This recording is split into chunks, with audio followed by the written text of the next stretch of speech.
The Struggling Artist Record Club is a vinyl record subscription service where I hunt and curate the best punk and punk-adjacent music out there and mail their record to your door each and every month. Imagine finding your new favorite band from across the country without ever having to leave the house. It doesn't get much better than that. The excitement of discovering new music just got that much easier. As a member of the Struggling Artist Record Club, you are going to receive some of the best music you've ever heard from bands you may never even heard of. Whether you've been collecting records for years or just starting out, the Struggling Artist Record Club is designed specifically for you. And right now, all new members get a Struggling Artist Record Club exclusive along with the monthly selection. So head to StrugglingArtistRecordClub.com, pick a membership, and start building that collection today.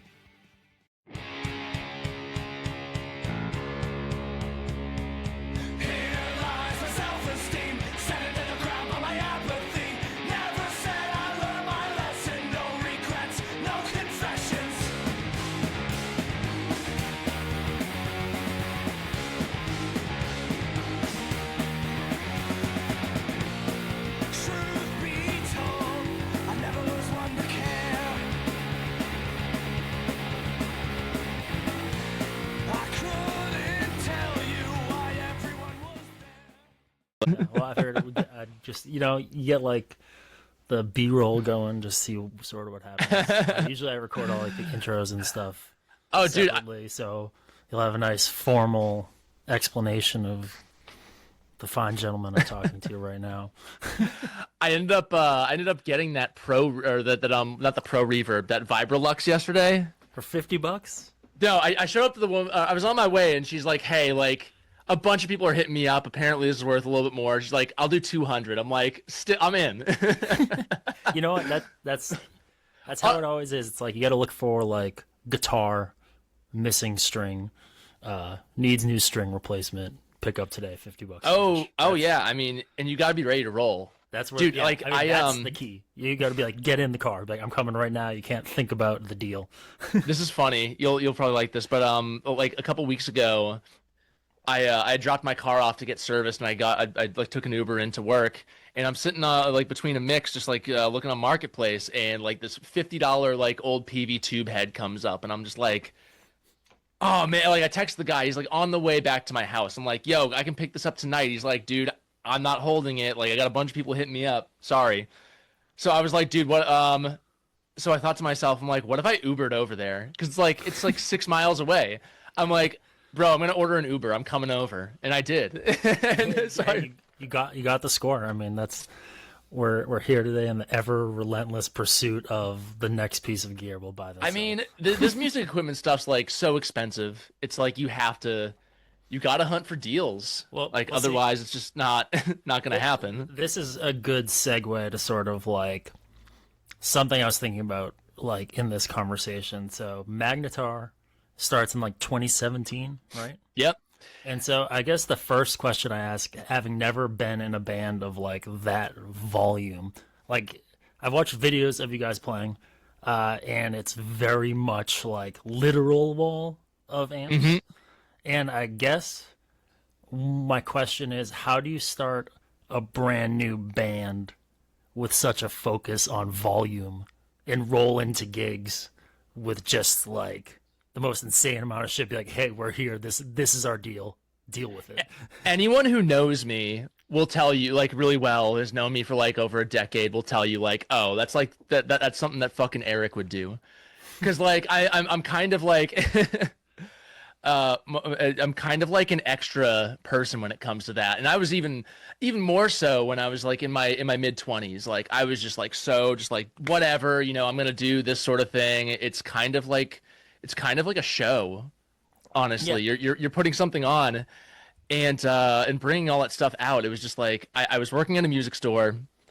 I was really getting into like loud, heavy music, and I was like so obsessed with the idea of like having this literal wall of amps. And I'm just like, dude, you see these people with like crazy, I mean, everyone's been doing it since like the classic rock age, so like the stadium rock stuff. Like it was just like walls of amps. It's so rock and roll, and like anyone in the world can recognize that. Yeah, I remember we played a place in Nashua, and these two guys, like it was a weird bill, but like these two guys who like you know, we're wearing like like Red Sox hats. We're just like sitting there with their beers, like, dude, the fucking Stacks, bro. That's like I saw Stacks like that when I saw Slash last week, man. And it's like anyone recognizes that. It's like Yeah. it's such a rock and roll thing. Yeah, no, and like we played a house show together, and I think you had 2 full stacks. So I mean, like the maximalism kind of continues, but I'm sort of, so I guess like, what's the band experience, the music experience for you leading like up to Magnatar? Like, and, like, I was it an yeah, intentional like more seismic sounding band from the jump? I started like, yeah, how does that start? I mean, I was like acquiring it was like kind of a runoff of my gear obsession, because I think I remember I started working at like the Manchester Music Mill, which I worked at for a very long time. I worked for them starting in like 2013, and I was just like surrounded by all this gear, and I knew not like before that I knew like literally nothing about like gear or anything. So I'm just like looking at the stuff. I'm like, this is crazy. Like I want to know everything. So I got like obsessed with like high wattage heads. I mean, I was listening to like a lot of very like drony, loud music. So like that the interest kind of went hand in hand. You know, you'd have like PV solid state heads come in for $50, and I just like grab them there. And like cabs, like if you look at some of the old, I could pull up pictures, like some of the older iterations of this band was just like any cab I could get, any loud amp I could possibly get my hands on. So um it kind of was like, yeah, a runoff of that whole thing. I was my band experience, I mean, at the time, like I'd played like a little bit just after high school, like played some like metalcore stuff with people. And then as I moved down here from Meredith to Manchester, I started playing with people who were doing more like heavier, like kind of like metal adjacent stuff, doom stuff. I actually played in like an Americana folk, or like an Americana like rock punk band for a little bit, and that was fun. I was also loud in there. I was always loud. And The it kind of loudest like personality in the room. like I said, like you talk to anyone who knows me, and they'll be like, "Yep, that's him." Like I'm just like playing. I was playing bass loud in that band, like jumping around like I was in Cannibal Corpse, and people were like, "What the hell is all this dude's deal?"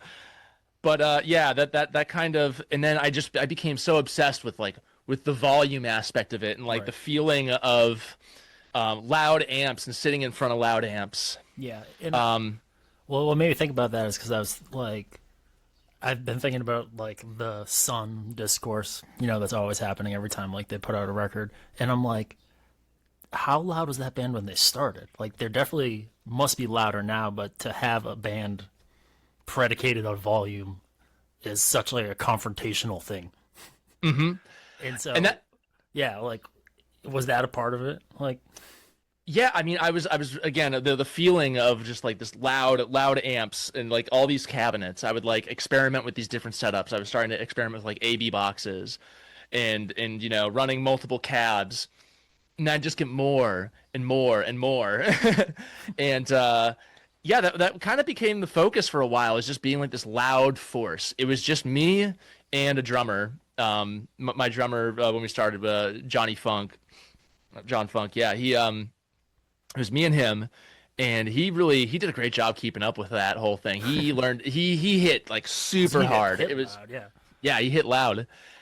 But what's funny is as it's gone on, I really wanted to do like the two-piece thing, because I think at that point I was like, I don't really want to have like other members. I wanted to just like have it be a collaboration between me and one other person. Right.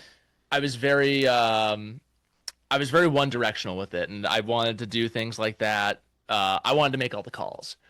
And as things went on, and like I started, my songwriting skills started like progressing, and I wanted to do a little more with it. I was like, okay, I have to bring other people in. So like I can't do all of this stuff. I was like looping, and I don't think it was a fun live experience, but like when it comes to making records and making the records that I wanted to make, it made it a little bit difficult.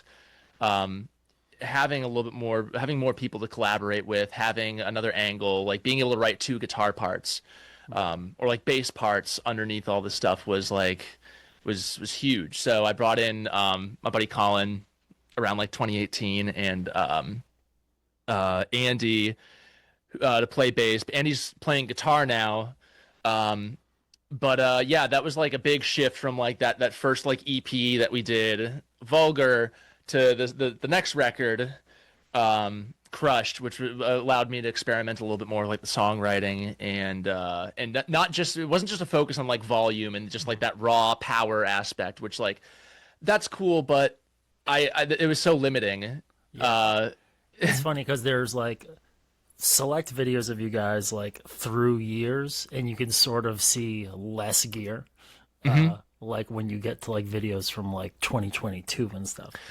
That one, yeah, I think I just used like a full stack, and that's kind of the way it's going because everything's like way more focused. It's kind of a great representation of like my journey through life, as well. Like I feel like each one of those is like a snapshot of like where I was in time, and it's really cool. And it's like through like the first EP to the record, things like it gets a lot more open, and kind of like you start playing a lot more with like the ambient stuff. Like there's always been like an ambient element, I think, throughout, like when you're playing like loud, slow music like that. But sort of the cleaner atmospheric stuff really starts to come through on Crushed, and to even larger extent, sort of the stuff you're working on now. And so I guess like when did you really get into like the ambient zone? I was like, I've always been into making like ambient stuff. I mean, I have like, if I had known a little bit more about recording when I was like 19, I probably would have put more stuff out. I used to play around with like, pedals were a huge thing for me when I started working at the working in the music store, because there were so many of them, and I could just like try out all this different stuff. Ambience was very huge to me. I like experimenting with like delay, reverb, soundscapes, making things sound a little bit more like a soundtrack than just like straight up like heavy riffs all the time. There's like an element of drama, I think, throughout the records. Yeah, and I think that's like a very important part of the process of this band for like the past 4 to 6 years. So. Well, and I think what's interesting, because you're talking about it being a snapshot, but what's really cool about Magnatar too is like it's also a journey of your engineering experience.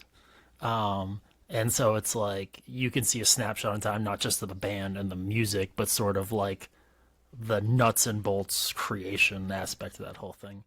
Yeah, I'm glad you noticed that too, because all right, so since you mentioned it, like in this newest iteration, Colin and I were, because we're kind of like the main writers in this thing, we were thinking about completely ditching the name at first. We were like, we're gonna do a completely different band. And part of it was like, I just look back on these records and they're just like such a snapshot of my my engineering abilities. And I like that first one is like when I was starting, and it's very rough around the edges. And like even this one, even the last one is like, the production scales up, but like I feel like I didn't at least myself, I feel like there was like it was just out of reach from like what I wanted to do with it. Because I finished that record in 2019, so there was like even before, from the time it was like finished to the time it came out, I was even like, man, I hate listening to this. But I think at the end of the day that kind of was neither here nor there. It's just it is a snapshot, and that is what it is, and it's like you own that. Right. That it's gonna be there. Yeah, and I think like the more time, sometimes like better distance gives you like better vision on like how things actually were. I think like, I'm gonna like really old stuff. You'll be like, you know what? That was like good for that kid, like hustling on something. Yeah, I think I'm gonna really appreciate it later on, as I get older and seeing like the progression of that. It'll be a wonderful monument to that whole time frame and where all those landmarks of my skills as like an engineer, a songwriter. It's like everything's progressed. Well, it's interesting because it's like you clearly have like a really strong grip on the band, the vision of the band. It's like it's your vision primarily, I think, if that's fair to say. But yeah, I come up with like a lot of the main songwriting in there. I suppose doing that and your expertise as an engineer which is a huge part of your life, obviously. Does that drive you crazy working on stuff, or do you feel like, oh, I'm free to like work on this to whatever extent I want? Like you can like at what point does that like just drive you crazy, or do you just enjoy like chipping away? Dude, it used to drive me nuts. Like I'd just be here at the studio, just like spending a lot of time just like doing that, and like I'd be like I'd write by myself for like 4 or 5 hours, and I'd just be like, oh man, I'm not getting anywhere. I'd crash out about it.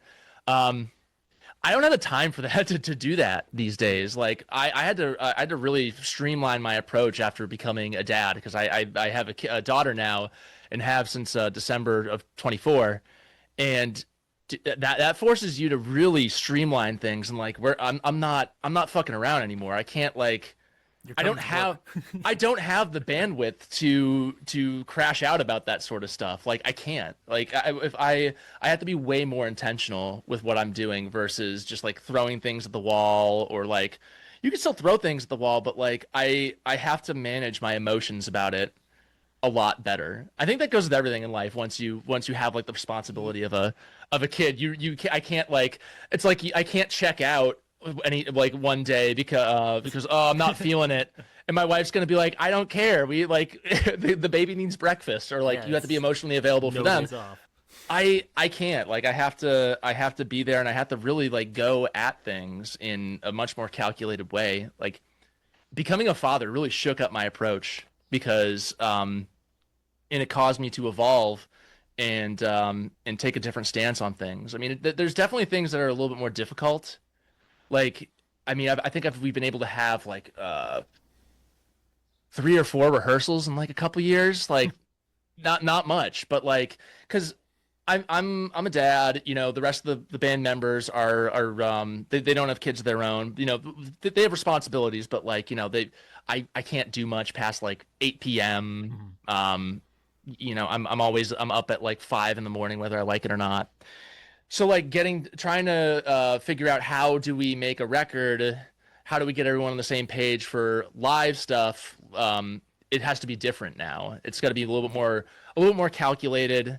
You know, the writing process has been less like jamming, and more like, hey, you know, this is what we're gonna do. Getting together with members when we can, and letting that go where it needs to. Yeah, just do it. Yeah.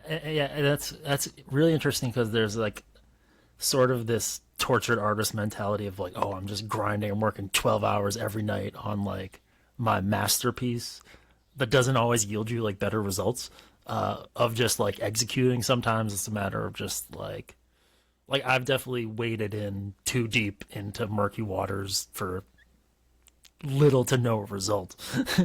And so to just be like, yeah, we're flicking the amps on and I'm recording them and then we're going, is like much. Sometimes you just work, you know, it's not. You're committing. You got to make decisions. You have to like, and having a clearer idea of what the end goal is makes that a lot easier. When I know, like when I at a certain point, you know, I think it was like, because we had been writing this record for like I want to say like about 3 years now. Okay. We wrote a whole EP. We had like 4 songs that were written, recorded, and I'm gonna go off a little bit on this, but it was recorded, and it was a little bit more like of a rocky sort of thing, like doom rockish sort of stuff. I was trying something different, you know, and trying to do a different process with like writing and everything. And at the end of it, I was just like, I was going to mix the stuff. I'm like, I hate this. So we scrapped it all. Like I think we kept one song that's on the record, and I totally like refabricated one of them. But and was this like the same time you were deciding like if it should be a different band? Yeah. I mean, that kind of like, we went through seasons of that. It was like, all right, we should come up with a different name. And then like, I think it was around the time we were talking about like doing Summer Gloom. It's like, okay, like if we're going to do a different name, like we have to do it. So me and Colin like went back and forth, and you probably know, finding band names that are not taken and work is very, very difficult. And we were trying out stuff, and we had a few, but at a certain point I was just like, you know, it's the name. It's the name. Yeah, I mean, I think a lot of band naming is really tricky. In most bands, it's really just what the band identity makes the name. It's rare, not never, but it's rare that a band has such an identity based just on like moniker alone. Like there's Yeah, exactly. it's like rare, you know. And so that's actually interesting that you've been working on it for so long because in my head I was like gonna ask like if you guys like took like an intentional break if life just sort because I mean, I had to. 22, if you're not like a band that COVID killed, or was that the case? So I mean, I had that band I was working with, like Crone Visions, for a while, and that kind of took like we had some like songwriting momentum going there, and when I stopped being in that band, I started writing music again for this project, and I had some songs, got that together, but like it was there was a lot going on in my life. You know, in 24, I was preparing to have my daughter. And then last year, it was a lot of like, you know, the newborn phase. That took a lot of my attention, as it should. Yeah. So, you know, after at a certain point, childcare becomes a little bit easier, and you have a little bit more freedom to do things. And once I did have that available, I was like, okay, we got to get this stuff done. Like we have these songs that I hate that we recorded. We got to scrap those and keep like what we think is workable. And I had to be like, hey, you know, Colin and I are going to write this stuff. We're going to take the control of it. Like people can come in and make it. It's the scheduling thing was very difficult because, you know, trying to we would always get together like once a week at like 9 p.m. and I can't do that anymore. Yeah. That's like totally out the window. That's not going to happen. Yeah. I mean, yeah, at a certain point though, what's nice is when you have like chemistry with people for so long, if you've grinded out enough hours, there's certain stuff that kind of like locks in, I think, where it's like you're not practicing every week, but you're not like falling apart when you practice. And that's kind of like that's what I'm gearing ourselves towards, because you have to stance a certain way to operate in a band like that. And you know, I'm glad that like Matt and Jack and Andy like trust me, Colin and I to do stuff the right way, to you know, to get these songs written. But I have to stance things where it's like, okay, I can tune them in or give them the freedom to like write some parts to this without everything having to happen like in the room regarding writing, because I really wanted to do that. I felt for the first couple years of writing this, I wanted to really make it be super collaborative, because the last couple records we did, it was all me just being like, this is how it's going to be, this is how we're doing it. And I wanted to experiment, but it didn't yield me the results, and I don't think that's any member's fault. It's just, you know, I'm a dad now, and like being able to write in that sort of way requires a time commitment. Yeah. And it's like it's hard to have multiple people steering. Not everyone is a musician who steers like a project in terms of like really inserting themselves with like parts and stuff. Yeah, and that's fine. Like that's not. Like the musicians I play with are like way more skilled than me, but I have to like poke the bear a little bit to sort of like extract stuff. I have to like kind of draw a map of like places to land. And people will do that if you give them the stuff to do it with. So Right. that's I'm glad that I have people who around me who can do that. Yeah. And are willing to, because like some people really want to have a stake in things, and I'm happy that they realize it's part of the process instead of being like, well, why can't I do X, Y, or Z? You know, it's very relieving. Is there a point at like what point in your life did you like? I think for people who like continue playing music past like 22, at some point you need to let go of your expectations of other people and what other people are like going to contribute or even able to contribute. And it seems like you've made like a good peace with that at this point. But like, was there like a painful letting go point of that for you? Being like, oh, these fucking jabronis like don't want to do anything. you kind of just have to take that at like at face value and be like, you know, people can give what they can. And I'm like, I have tried to it's like with anything, you know, like you if people can't give something, and trying to get it out of that will only land you in disappointing territory. Right. It's so you're setting your like you have to make your expectations of what people can provide realistic based upon your what they bring to the table, your relationship with them, and how you know them. So that's kind of it. If don't set yourself up for disappointment because it's very easy to do that. It's like, yeah, I'd love to get everyone in a room 3 hours twice a week, but then no one's gonna want to play with me anymore. You got to make peace with it. It's like if you're dating someone and like there's like this key core part of their personality that just irks you. You're like, oh, I really can't deal with this. Like, well, when you shouldn't be with this person, or like, or you need to make peace with that and not let it bother you and interfere with the quality of your relationship. It's like that with bandmates, with friends. You have to have the ability to make peace with things or like draw your non-negotiables in that sense. So it's been like 4 years since you guys played a show.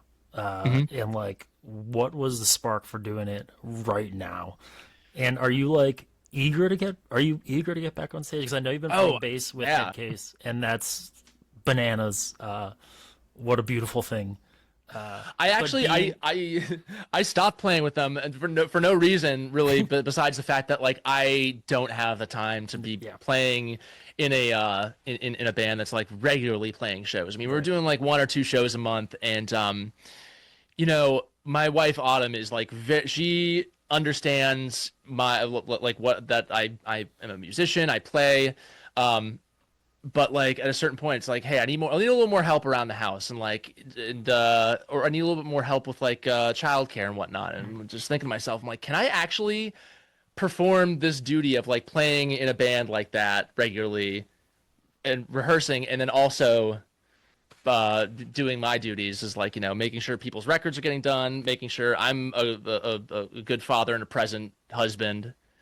So it's not the gig, it's the everything that goes leads up to the gig, and it's stressful like when you can't do, because like I would be like rehearsing like 2 days before the shows all the parts, and it would just stress me out because I'm like I don't want to perform bad, I don't want to mess up parts, but like I literally do not have the time to do this stuff in between my duties. So yeah, I mean, but yeah, I guess, is it like to come back to like doing your band, right?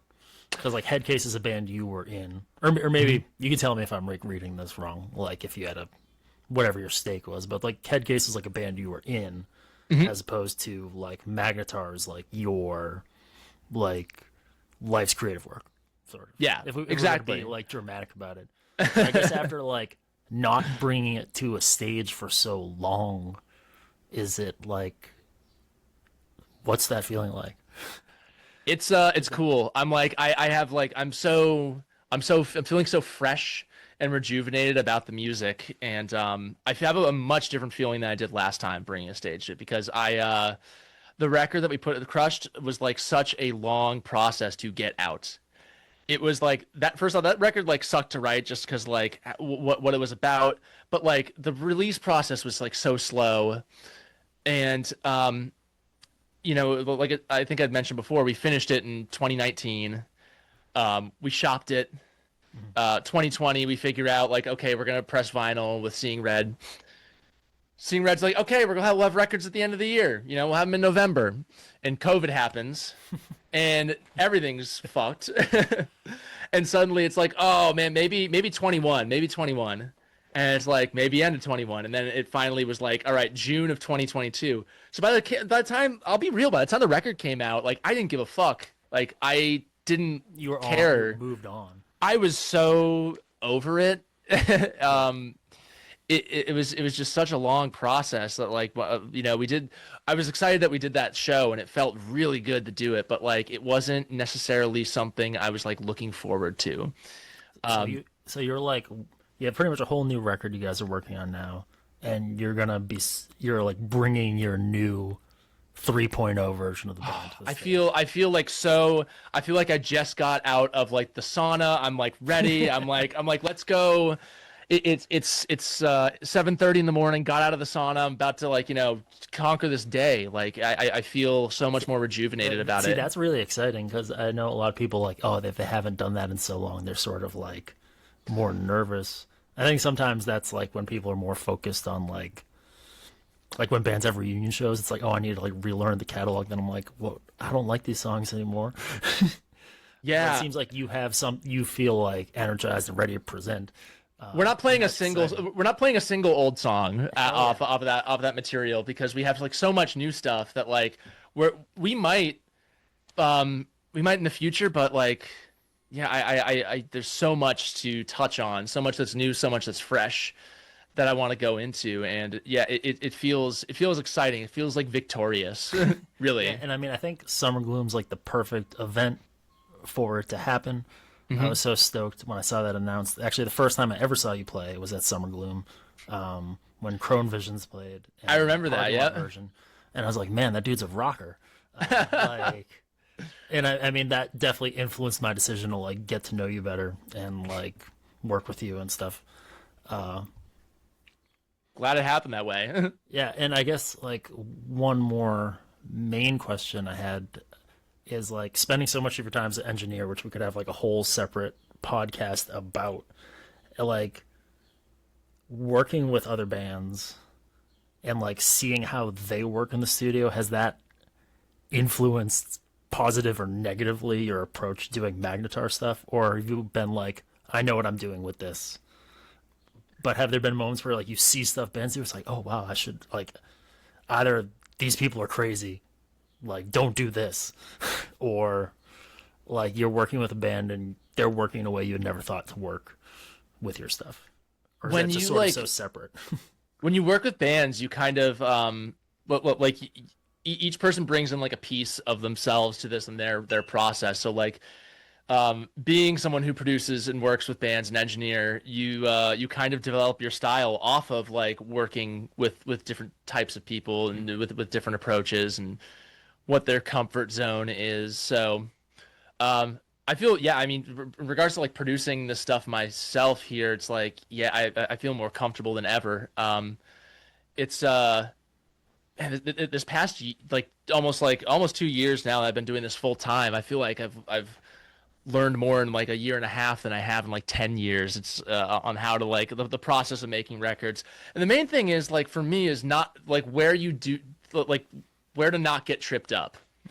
Because you can get tripped up real easy in the process and like overthink things, and just like things can send you like crashing out sometimes. And you can't do that. You got to find ways around it. And you got to find ways to like strategically combat that in ways that are good for you and good for the project. That's beautifully said. And so I guess. We are our own worst enemies when it comes to sometimes our own brains are the people is the person who can like stop us from getting a vocal take right because we're like, oh man, like everyone's here, like or like you do like 2 takes of something and you're not hitting it, and then you get like, oh man, like am I ever gonna get this? And you can be the person who destroys yourself. Yes, yeah, I mean, so easily.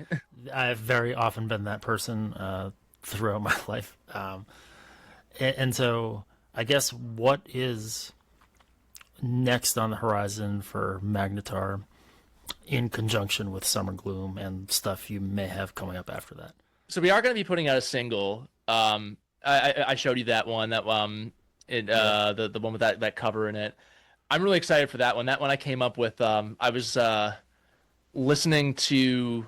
I was watching Pocahontas with my daughter Indigo, and there's a song. I'm not going to name it because I would love for someone to hear this and like try and guess what it is. But there's a melody line in one of the songs, and I kind of like inverted the melody and turned it into like this piano line, and I wrote the whole song off of that. So it's fun. So that's incredible. That's amazing. Because like, so a lot of your writing is sort of like you collect little musical vignettes, then build like a larger composition. Yeah, exactly. Like it's where you find like influence, and I've been I have learned to go with the flow on something and like follow something right to the end. And I also need to make sure that I have like all the tools that I need. If I have a riff idea or if I hear something, like I have to get that down because that could be like the spark to really make something cool to go off of, versus me torturing myself to try and, or you have to come up with a song, Eric, do I think it. sometimes like when you have too many designs on something, that's when you really get fucked. It's like you have a very grand self-image or something, and then you're like, oh, I'm going to do this, and it's going to mean this, rather than working like organically. It can be really, really simple, but you have to have like the ability to capture these sorts of ideas, even if it's just like a voice recording or like a video of like me hitting some notes on a piano, my daughter's toy piano or something like that. So I remember that. And then when I'm in here, I'm like, okay, that's part of the intentional aspect of this whole thing. Right. And how I've kind of contoured my approach to recently is just like, yeah, you have to, when I'm coming in here, like I mean business, like we're getting things done and we're expanding off of that. And, I have a decent setup to work on that at like my house. I can, are you like humming them over in your head, like when you're walking around? Oh yeah. Yeah. Or like having design, just like making little, sketches in your brain. Absolutely. I mean, I have so many of like, like just me doing that sort of stuff. And having the creative tools available anytime, I can beam into the studio from my house, and I have the ability to do like basic recordings there as well. So I can access things if I'm thinking like of an idea. I can pop something in on the MIDI in here, and I can do whatever I need to do. Making the process just easy to follow any inspiration, because if it's easy to follow that inspiration, you will find yourself at the top of that mountain very easily. Enjoying it. Yep. Like I feel like the big thing I've gotten is I'm like, oh, maybe I should just write songs that are fun to sing, and that'll make everything from there works so much easier. What's wrong with that? There's nothing wrong with that. I was like, wow, I wish that was like the advice I got. Like the last record, I and I'm not talking shit about Crush, but like I was very much trying to like make intentional like complex songs, like and just try and make it as like artistically like complex as I could, and I think that kind of limited what I was able to do. There was like a lack of like the organic process to that, whereas like I kind of follow I go with the flow a little bit more now, because it leads me me where I want to go. Yeah, and I mean I think based off what I've heard of the new stuff you're working on, that's definitely true. It sounds more decisive, confident, streamlined. I'm really excited for people to hear it. I know you mentioned that you were moving away from the doom rock thing. I still think there's some of that like rock and roll attitude in it, but everything is sort of leaner and meaner, like across the board, based on like everything you guys have been doing in the past.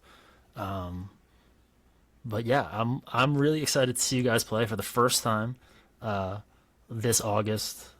Summer Gloom version. Is this 5 years or 6 years? It's 5, I think. Probably about that. I think we played the one that I played in Crone Visions. I think that was like the second or third. Yeah. So out in the parking lot, and now they've had the decency to move inside. That was a fun one. I'm glad we got the one parking lot iteration of that, because that was actually pretty cool. But yeah, the parking lot was amazing. It was just a really long day, because I went 2 years in a row, and it's like 10 hours of music. Oh, there wasn't a cloud in the sky either, and you're just like, and I didn't bring sunscreen. No, yeah, the Pale People convention. A lot of people standing 50 feet away under the everyone's tent. wearing black, just roasting.